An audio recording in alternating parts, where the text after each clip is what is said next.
Dictation start होगा 5 second बाद। बारामती में महाराष्ट्र के उप मुख्यमंत्री अजीत पवार की विमान हादसे में मौत ने हवाई सुरक्षा को लेकर नए सिरे से सवाल खड़े कर दिए हैं। अपने देश में रह रहकर विमान हादसे होते रहे हैं। इन हादसों में अजीत पवार की तरह कई नेताओं और आम लोगों ने अपनी जान गंवाई है। मुंबई से बारामती जा रहा विमान जिस तरह हादसे का शिकार हुआ और उसमें सवार चालक दल के सदस्यों के साथ सभी 5 लोग मारे गए, उसने सुरक्षित हवाई यात्रा को लेकर जो चिंताएं पैदा की है उनका समाधान किया जाना इसलिए आवश्यक है क्योंकि आम और ख़ास लोगों की ओर से चार्टर विमान सेवाओं का उपयोग बढ़ता जा रहा है। फिलहाल यह स्पष्ट नहीं कि बारामती में उतरने की कोशिश कर रहा विमान किन कारणों से विस्फोट के साथ आग का गोला बन गया।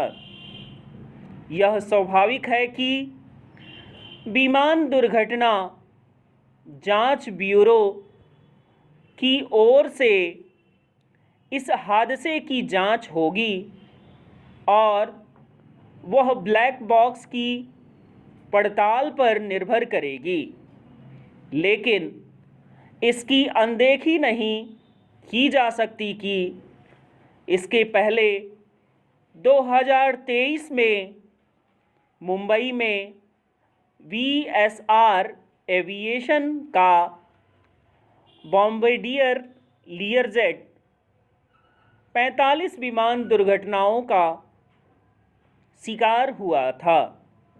यह हैरानी की बात है कि अभी इस दुर्घटना की प्रारंभिक जांच रिपोर्ट ही सामने आ सकी है। ऐसा क्यों है, इस पर ध्यान दिया जाना चाहिए।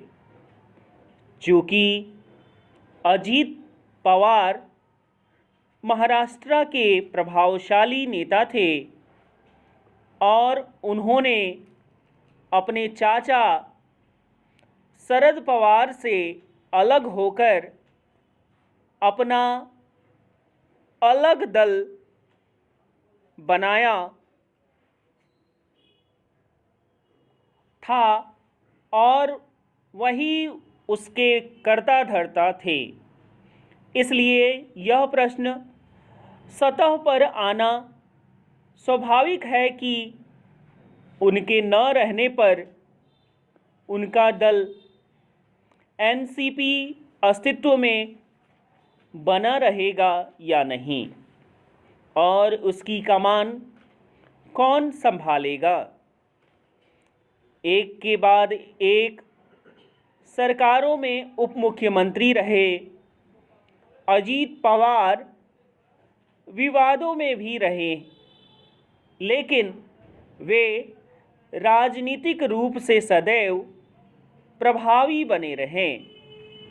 उन्होंने चाचा शरद पवार को चुनौती भी दी और उन पर भारी भी पड़े। पिछले लोकसभा चुनाव में उनकी एनसीपी का प्रदर्शन प्रभावशाली नहीं रहा, लेकिन उन्हें केवल 1 सीट मिली थी। लेकिन विधानसभा चुनाव में उन्होंने 41 सीटें जीतकर अपनी राजनीतिक ताकत का आभास कराया था। उनका निधन महाराष्ट्र में राजनीतिक समीकरणों में बदलाव का कारण बन सकता है।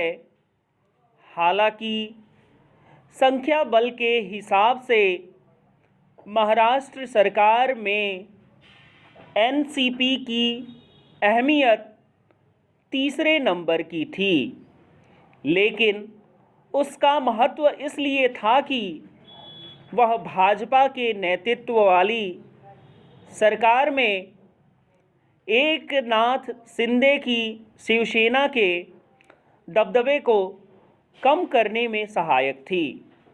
यह किसी से छिपा नहीं कि शिवसेना और भाजपा में खटपट चलती ही रहती है।